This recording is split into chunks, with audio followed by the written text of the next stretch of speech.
ኦርቶዶክሳዊ ተዋሕዶ ቤተክርስቲያን ልቅም ያለ አስተምሮ ነው ያላት።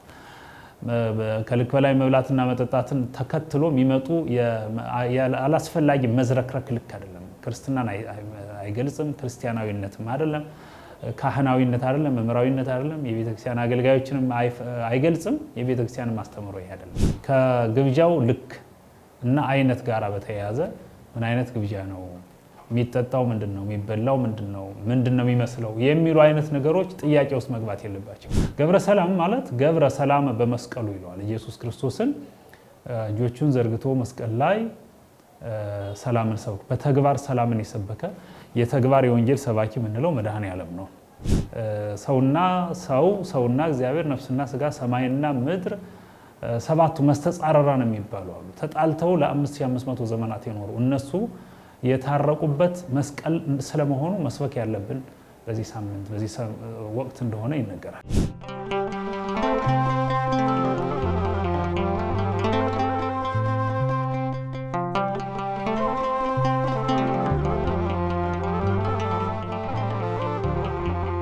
የተከበራችሁና የተወደዳችሁ የመንገደ ሰማይ ዩቲዩብ ተከታታዮች ሰላም እግዚአብሔር ከእናንተ ጋር ይሁን። በያላችሁበት በጎን ሁሉ እመኛለሁኝ።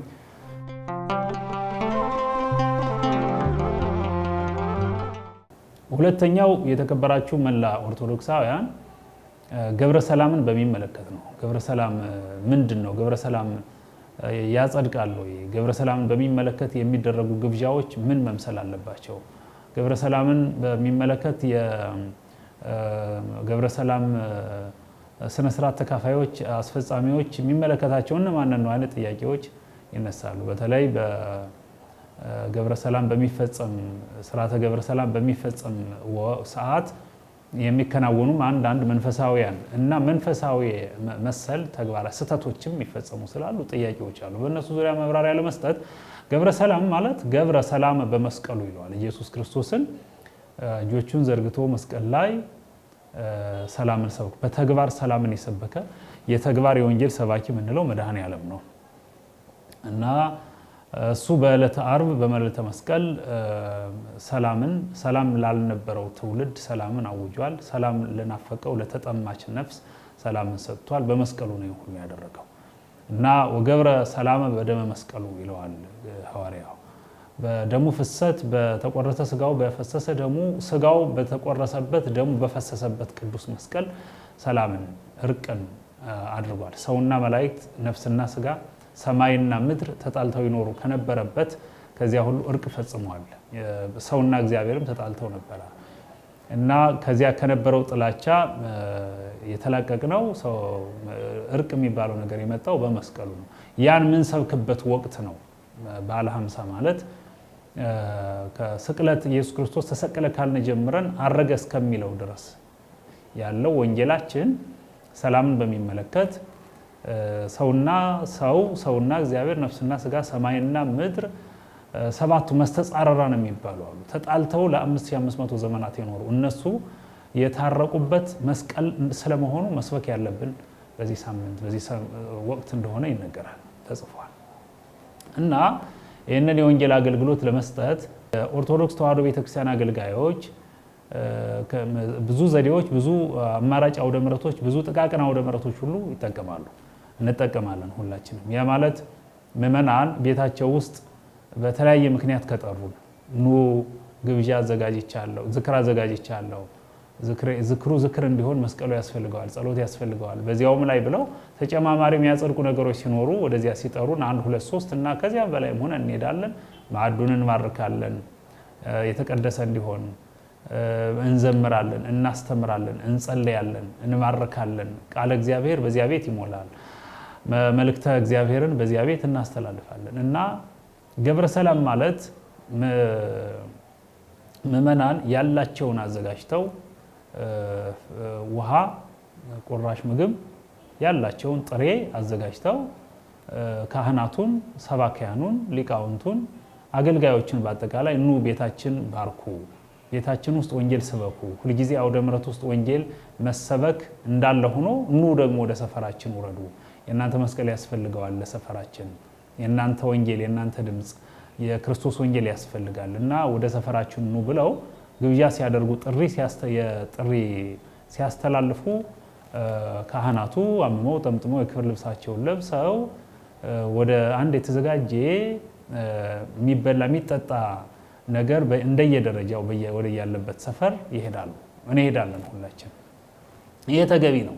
በአንድ በኩል ይሄ ኢየሱስ ክርስቶስ ተስካር ነው ብለንም እንወስዳለን። እሱ ሞቶ የለ ቢነሳም ቢያርግም ዳግም ቢመጣም መከራ መስቀሉን እያሰብን የምናደርገው ተስካረ ክርስቶስ ነው።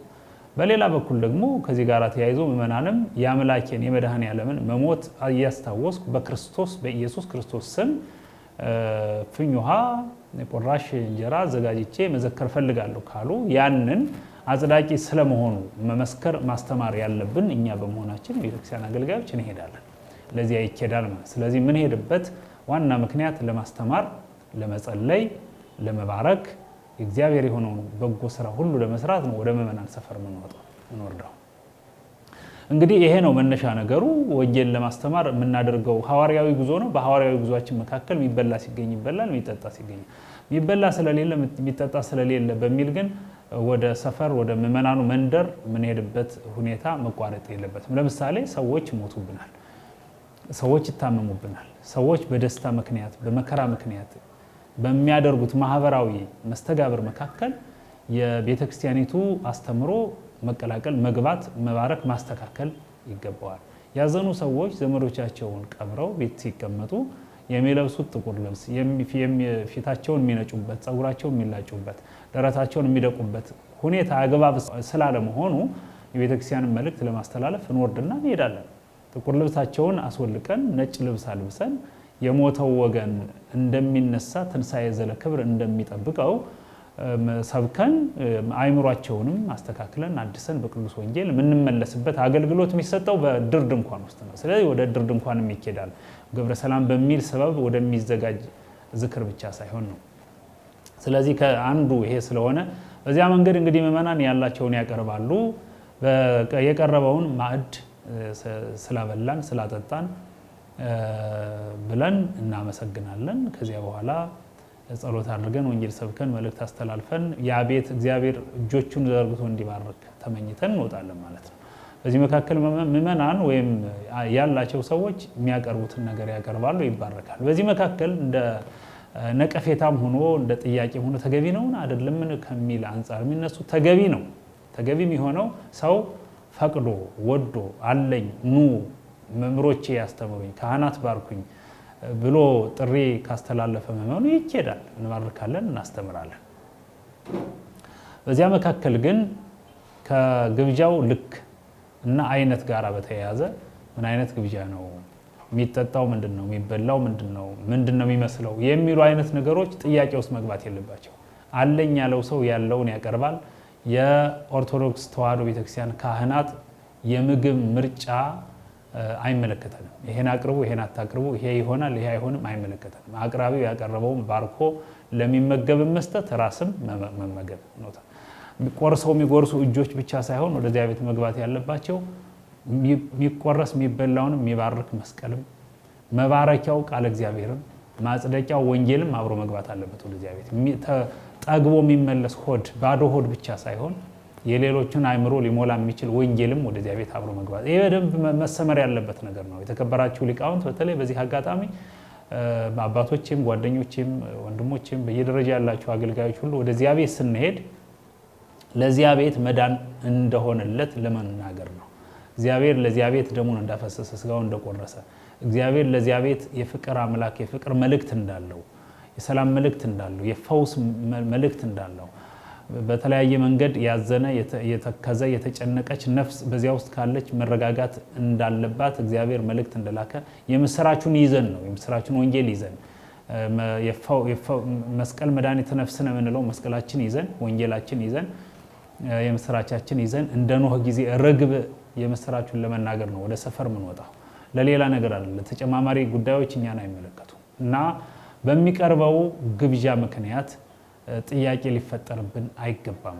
ይሄን በሚዲያ መናገር ያስፈልገኝ ምእመናንም እኛም በልኩ አውቀን ልናደርገው ስለሚገባ ነው እና ከልክ በላይ መብላት ከልክ በላይ መጠጣት ከዚያ በኋላ ደግሞ ቅጥ ያጣ እንቅስቃሴ ማሳየት እንዳይኖር መጠንቀቅም ልክ ስለሆነ ነው። ኦርቶዶክሳዊ ተዋሕዶ ቤተክርስቲያን ልቅም ያለ አስተምሮ ነው ያላት። ከልክ በላይ መብላትና መጠጣትን ተከትሎ የሚመጡ አላስፈላጊ መዝረክረክ ልክ አይደለም። ክርስትናን አይገልጽም፣ ክርስቲያናዊነትም አይደለም፣ ካህናዊነት አይደለም፣ መምህራዊነት አይደለም፣ የቤተክርስቲያን አገልጋዮችንም አይገልጽም። የቤተክርስቲያንም አስተምሮ ይሄ አይደለም። እንሄዳለን፣ እንባርካለን፣ እንጸልያለን፣ ያለውን እንቀምሳለን፣ ከሌለም በዚያ ቤት የሌለው ነገር እንዲኖር በጎ ተመኝተን አስተምረን እንወጣለን።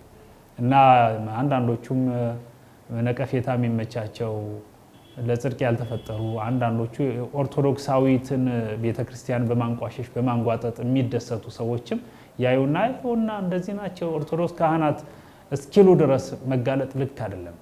መብላት ኃጢአት አይደለም፣ መጠጣት ኃጢአት አይደለም። ምእመናን ቤት ሄዶ የሚበላ የሚጠጣ ነገር መጠቀም ነውርም አይደለም፣ ነውርም የለውም። ልክ አለው፣ ለመብልም ልክ አለው፣ ለማብላትም ልክ አለው። አንዳንድ ጊዜም ደግሞ ኦርቶዶክሳውያን ካህናትን ተከትለው አንዳንዶቹ ይሄዱና ይሄ ካልሆነ ይላሉ፣ ይሄ መጠጥ ካልቀረበ፣ ይሄ የሚበላ ነገር ከሌለ ምኑ ገብረ ሰላም ተበላ አይነት አላስፈላጊ ነገሮች እንዳይኖሩ ጭምር ይጠቅመናል። የጋራ ውይይትም ሆኖ በየአውደ ምሕረታችን በየቤተ ክህነታችን መወያያ እንዲሆን ነው ያነሳሁት። ሆን ብዬ ነው። ያው ኦርቶዶክሳውያን የቤተ ክርስቲያን አገልጋዮች ስንዱ እመቤት በሆነች ቤተ ክርስቲያን ውስጥ የምንኖር ስንዱ አገልጋዮች ነን። ለነውር ለነቀፋ የሚያጋልጡ ሁኔታዎች፣ ቦታዎች፣ አጋጣሚዎች ከኛ አይጠበቁም። እንደዚያ ነው እና ሰብሰብ ለቀም ብሎ ሽን ብሎ ሊያጸድቅ በሚችል መንገድ ሊያስባርክ በሚችል መንገድ ኦርቶዶክስ እንዲህ ነች ሊያስብል በሚችል መገለጥ ለብሶ በክብር በስነ ስርዓት ሃይማኖታዊነትን ኦርቶዶክሳዊነትን በሚገልጽ መንገድ መገኘት ተገቢ ነው። ምእመናንም በዚህ መንገድ ደስ ይላቸዋል፣ ምእመናንም በዚህ ልክ ደስ ይላቸዋል ማለት ነው። አቅም የሌለው እና ያለው በሚል የሚገደብም አይደለም። ይሄ ገብረ ሰላም ማብላት ያለመቻል ገሃነም አያስገባም። ገብረ ሰላም ማብላት መልካም ነው። ያለ ማብላት ግን ገሃነም የሚያስገባ ኃጢአት አይደለም። ንስሐ ገብረ ሰላም ስላላበላው ንስሐ ስጠኝ ብሎ ምእመኑ ወደ ንስሐ አባቱ ሊሄድ አይገባም። ይሄ በበጎ ፈቃደኝነት ላይ የተመሰረተ ቢደረግ መልካም የሆነ መደረጉ ደግሞ ብዙ ወንጌል፣ ብዙ ጸሎት፣ ብዙ ምክር፣ ብዙ በረከት የሚያስገኝ ሆኖ የሚፈጸም እስከሆነ ድረስ ይሄማ በረከት፣ ይሄማ ወንጌል፣ ይሄማ ፈውስ፣ ይሄማ ሰላም፣ ይሄማ ፍቅር ቤቴ ሊገባ ይገባል።